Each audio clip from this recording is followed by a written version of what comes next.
už mano nugaros yra akademijos širdis. Tai yra štabas. Čia yra priimami svarbiausi sprendimai. Todėl visus kviečiu į vidų susipažinti su žmonėmis, kurie yra atsakingi už mūsų ugdymą.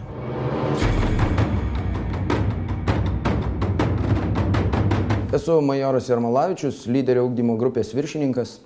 Ir norėčiau pasakyti, kad nuo pirmųjų akimirkų Lietuvos karo akademijoje kiekvienas kariūnas yra ugdomas kaip lyderis. Šiam tikslui mūsų karo akademijoje vado ugdymo sekcijos pratybų metu kariūnai gauna lyderystės pagrindus, teorinius lyderystės pagrindus, nagrinėdami istorinius pavyzdžius, klausydami aukštų kariuomenės vadų paskaitų, kviestinių dėstytojų, kurie yra žymus visuomenės veikėjai. Fizinio parengimo metu, fizinio pratybų metu kariūnai taip pat ugdomi kaip kovotojai, stengiamės išugdyti jų kovotojo dvasią, komandinį jausmą, paklusimą taisyklėms, teisėjų sprendimams. Valios ugdymui mes pasirinkėm jojimą žirgais. Jojimas žirgu irgi reikalauja iš kariūno tvirto charakterio ir valios. Tam, kad priversti žirgą paklusti, kariūnas turi turėti tam tikras savybės. Kultūrinėje veikloje, ramovės darbe, iš tikrųjų kariūnai irgi yra labai įtraukti ir jie dalyvauja daugelį projektų, dalyvavimas choro veikloje ar šokių studijoje ar teatro studijos veikloje. Jiem taip pat leidžia suvokti meną, leidžia išmokti valdyti savo balsą, savo elgesį prieš auditoriją.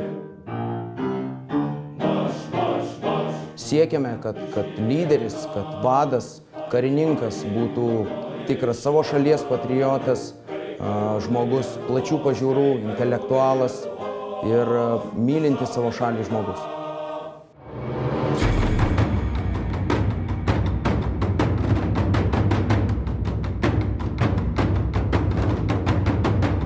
Dabar norėčiau Jums pristatyti dvi svarbiausias kariūnų sukurtas institucijas. Tai yra kariūnų garbės teismą ir kariūnų tarybą. Prašau užeiti į mūsų posėdžių kambarį. Kariūnų taryba yra kariūnus atstovaujantis organas. Pagrindinis kariūnų tarybos uždavinys yra ginti, atstovauti ir reprezentuoti kariūnus. Kariūnų taryba iš dalies galima lyginti su studentų atstovybė kitose universitetuose. Kariūnų tarybos pirmininko simbolis yra štai šis ginklas. Kiekvienas baigiantis kadenciją kariūnų tarybos pirmininkas perduoda šį ginklą būsimam pirmininkui. Sveiki, aš esu kariūnų garbės teismo pirmininko pavaduotojas. Garbės teismo pagrindinė užduotis yra užtikrinti, kad kariūnai laikytųsi garbės kodekso. Čia yra kariūnų garbės knyga, kurioje pasirašę kariūnai įsipareigoja laikytis 4 pagrindinių dogmų: nemeluoti, nevogti, neapgaudinėti ir netoleruoti tai besielgiančių. Jei kariūnas pažeidžia nors vieną iš šių dogmų, garbės teismas atlieka tyrimą ir skiria moralinę nuobaudą. Pavyzdžiui, kariūnas gali būti nubaustas už neteisingo raporto davimą, išsisukinėjimą nuo paskaitų, nepagarbos demonstravimą kitam asmeniui.